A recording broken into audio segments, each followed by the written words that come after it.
Nous sommes réunis cet après-midi pour le vernissage de l'exposition Frontières. Et chaque année, le Printemps des Poètes débute son ouverture à Paris. Et là, pour la première fois, et ça je le dois à mon ami Ernest Pigneux-Ernest, il a persuadé Noémie Nolot, qui est l'organisatrice du Printemps des Poètes, de lui dire « Et si une fois, la première, on la faisait à Nice ?»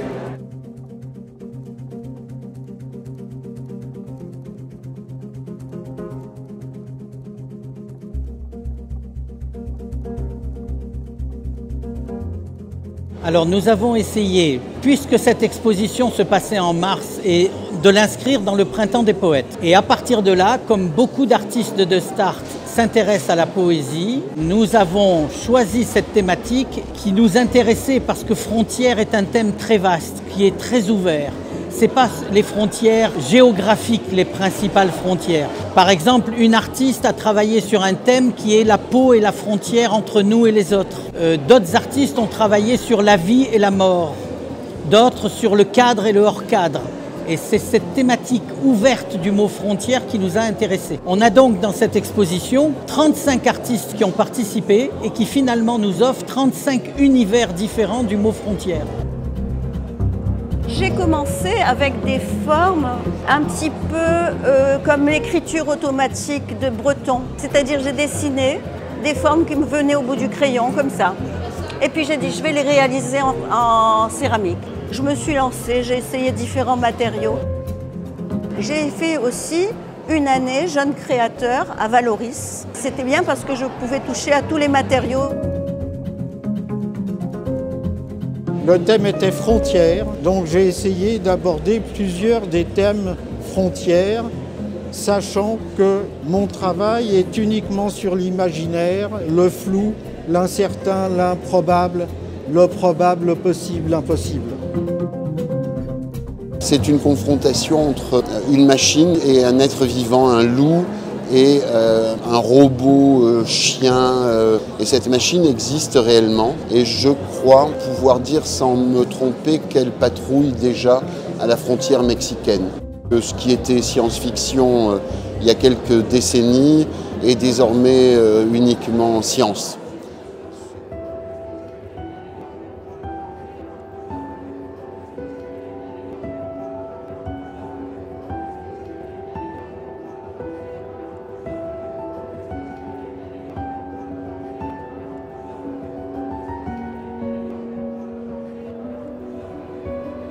Donc pour ce travail, je suis parti d'une phrase de Shakespeare qui dit « Notre petite vie est toute sainte de sommeil. Avant notre naissance, on émerge d'une sorte de nuit éternelle.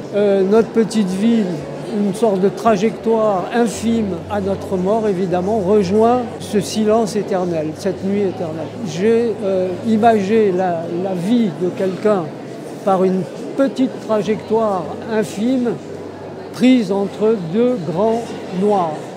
C'est un travail qui est multiforme.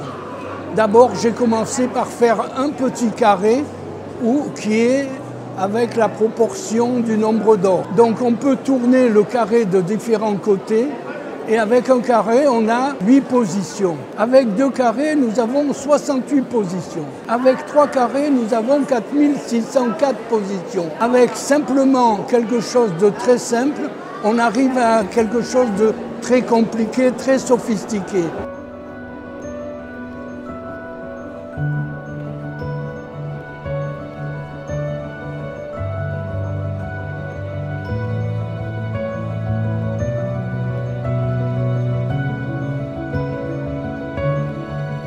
À partir de certaines émotions qui sont liées à la couleur, qui sont liées bien sûr à la peinture, je travaille à l'atelier et j'essaie de traduire cela avec un langage de peintre. Je suis très attaché à l'histoire de l'art. Il y a une continuité pour moi et je me sens un petit peu héritier de tout ce passé. Je fais de l'aquarelle sur différents supports et parfois il y a des compositions de collage d'aquarelle sur aquarelle. Et donc là, je me suis pliée au thème proposé qui était Frontières. Mais d'une façon générale, je peins le rêve qui m'habite en invitant les gens à entrer dedans et à faire que ce soit leur propre rêve à eux. L'idée de le thème que c'est la frontière, je l'ai trouvé très intéressant et je voulais utiliser ce thème dans la façon plutôt de la peau.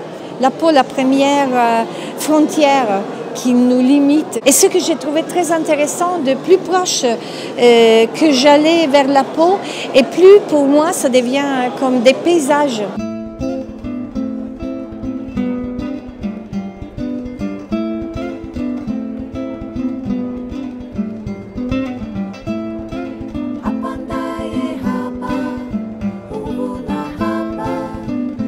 J'ai recentré l'idée de la frontière sur une problématique de peintre qui est le cadre. Le cadre est toujours présent dans les petits formats que je montre, mais avec cette recherche de ce qui sort du cadre, la frontière étant la limite entre deux territoires, donc dans le cadre et hors du cadre. C'est une pièce que j'ai finalisée pour l'exposition ici. Après, je sais qu'on était aux abattoirs, donc j'en ai profité pour explorer tout le côté avec les crocs de boucher, etc.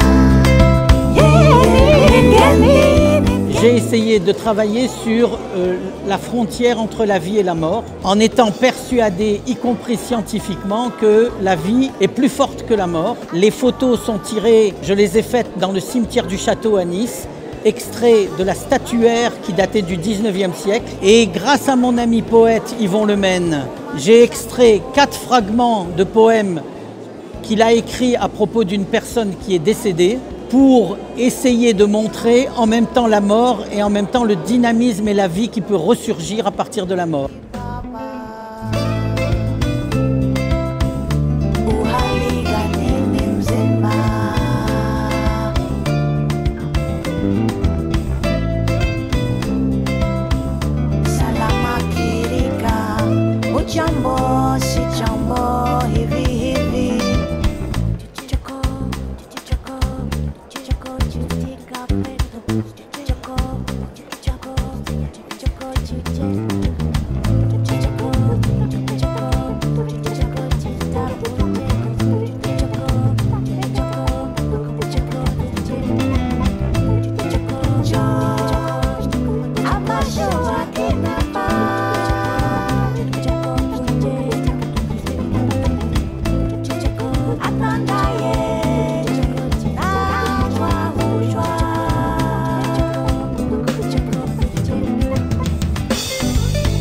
Bye.